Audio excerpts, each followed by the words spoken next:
Bonjour. Donc aujourd'hui, dans le cadre du TP3, on va comparer les architectures monolithes et microservices dans le cas de l'application VisLab. Donc, dans cette présentation, on va d'abord commencer par l'explication du contexte du laboratoire.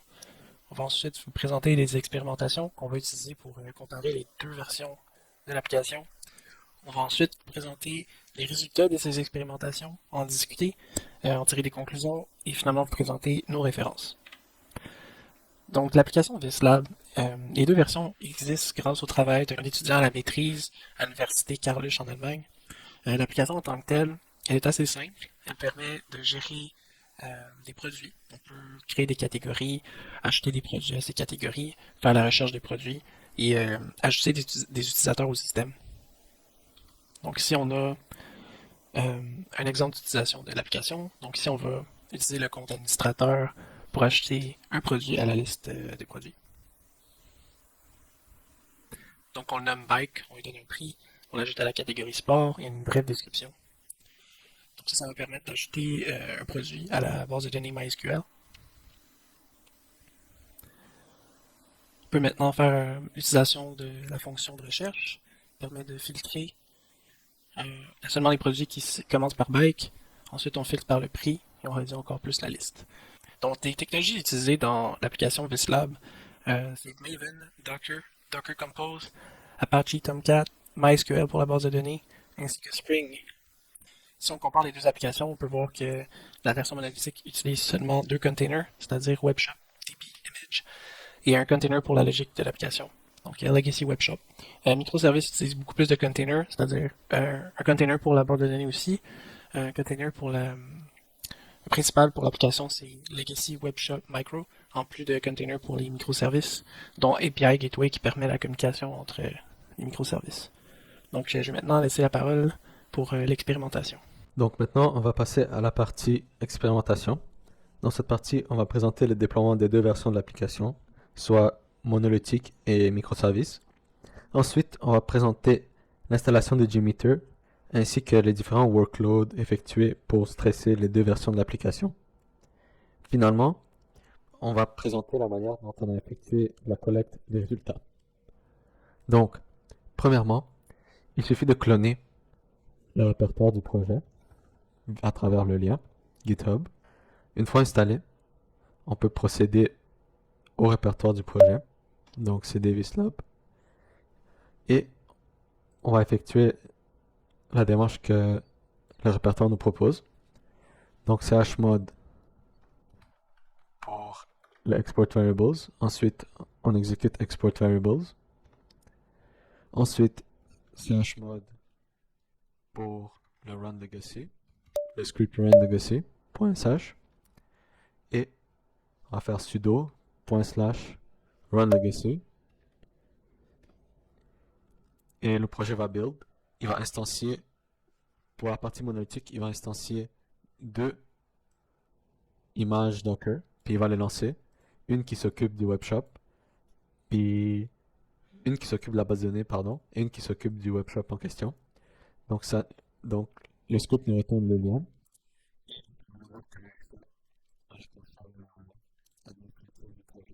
Maintenant, on va installer la version microservice. Pour ce faire, il est préférable de d'effacer ou de stopper les Docker containers qui sont en train de rouler qui sont en train d'héberger la version monolithique. Donc sudo docker stop. Voilà. Ensuite, il suffit de microservice.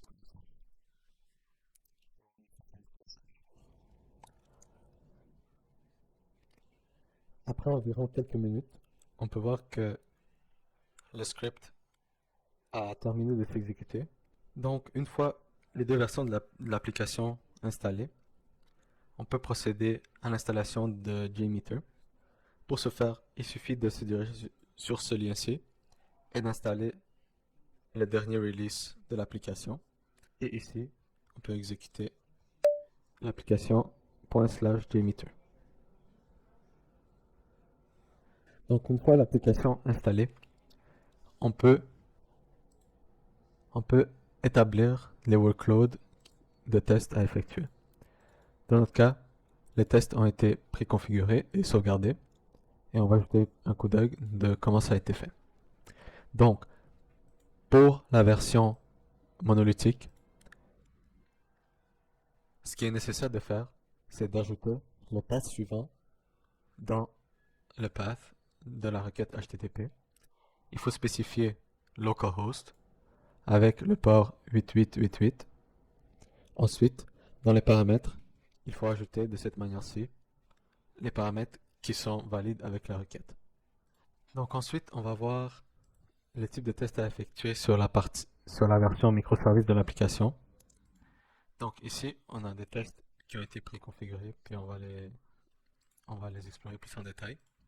Une particularité de la version microservice, c'est que JMeter et l'application en entier nécessitent un genre de token qu'on peut aller chercher à l'aide de la commande présente sur le répertoire.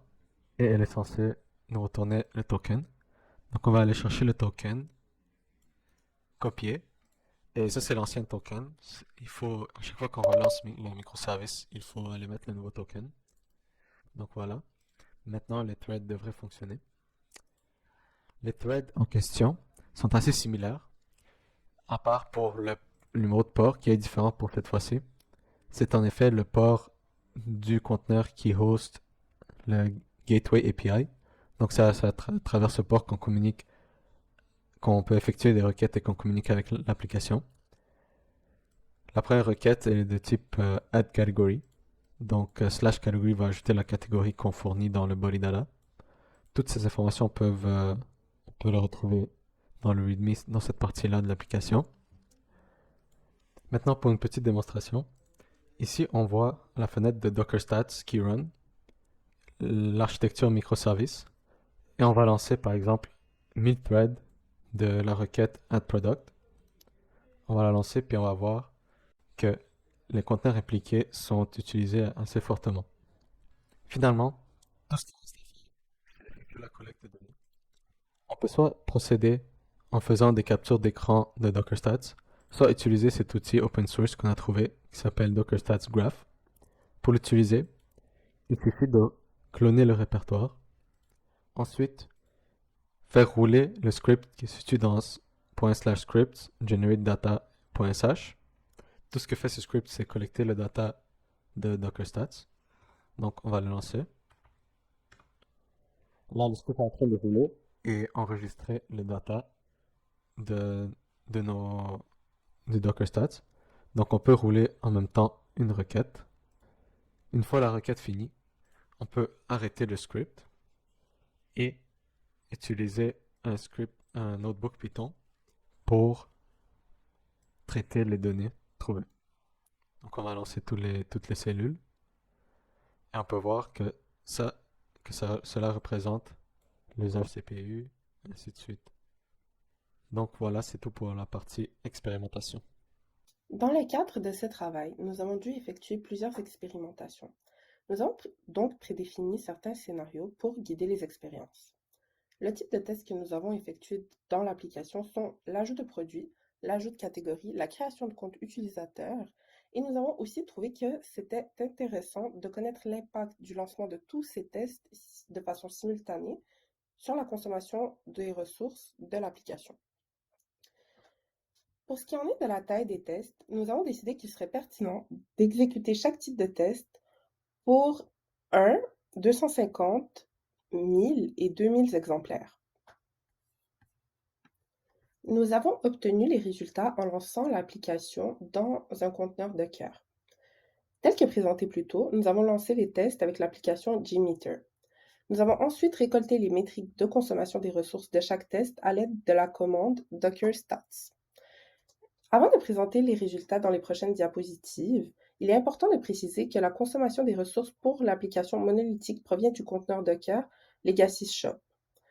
Pour l'application divisée en microservices, nous nous sommes concentrés sur les principaux services qui effectuent chaque test. Donc, par exemple, pour le test d'ajout de produit, nous avons pris en compte la consommation de ressources pour le service qui est principalement lié à cette fonctionnalité, soit le Product Service. Sur la figure affichée à l'écran, il est possible d'observer les résultats de la commande de Kerstat. Donc, on voit les métriques pour l'application monolithique. Et on peut aussi regarder comment on lance nos tests avec JMeter juste en dessous. Le premier résultat de test sur lequel on s'est concentré est la métrique qui provient de la consommation du CPU. Donc, pour chaque application, comme on peut voir sur le tableau, on a mesuré la consommation du CPU dépendamment du nombre d'exemplaires de tests lancés et dépendamment aussi du type d'application. Il est possible de voir que les résultats semblent cohérents. Il n'y a pas une grande consommation du CPU pour un seul exemplaire et il y a une augmentation graduelle de la consommation de CPU lorsque on lance plus d'exemplaires dans les tests. Il est important de noter que certaines valeurs peuvent sembler divergentes, mais nous pensons que cela provient du moment auquel on a pris les captures d'écran pour les résultats, car l'affichage de la consommation du CPU était très rapide. La seconde métrique que nous trouvions pertinente à présenter est la consommation de la mémoire, en pourcentage. On remarque que la consommation de la mémoire pour l'application microservice est plus faible que celle de l'application monolithe pour la même tête d'exemplaires. Finalement, nous allons comparer le nombre d'opérations par seconde pour les deux applications.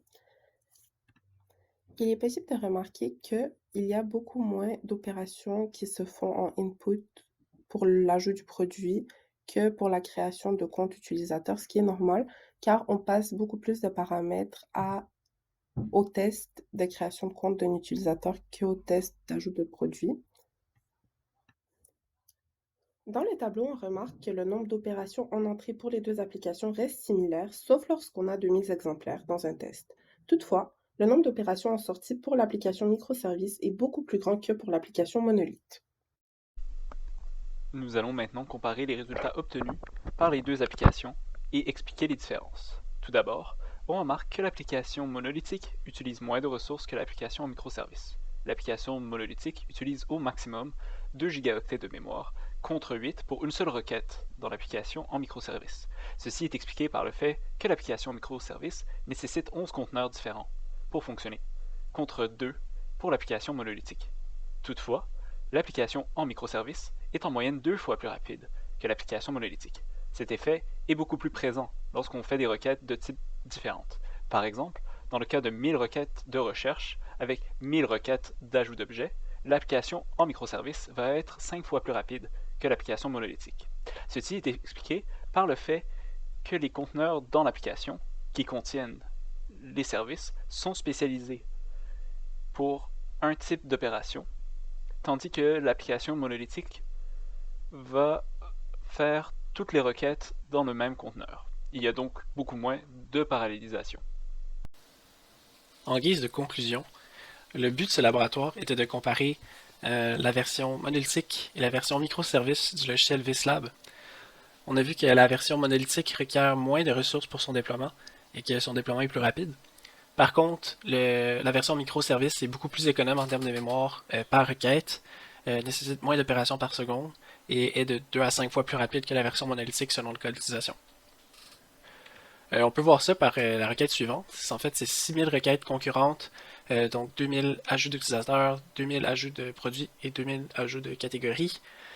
Et on voit que la requête dure seulement 30 secondes. L'utilisation moyenne du processeur est de 36% et on fait bien l'utilisation du multithreading. Par contre, si on compare ça avec la requête sous la version monolithique, on voit que l'utilisation moyenne CPU est de 100%, donc beaucoup plus, et que la durée est de 1.3 minutes. Donc on voit que la version monolithique est clairement bottleneck dans cette situation-là.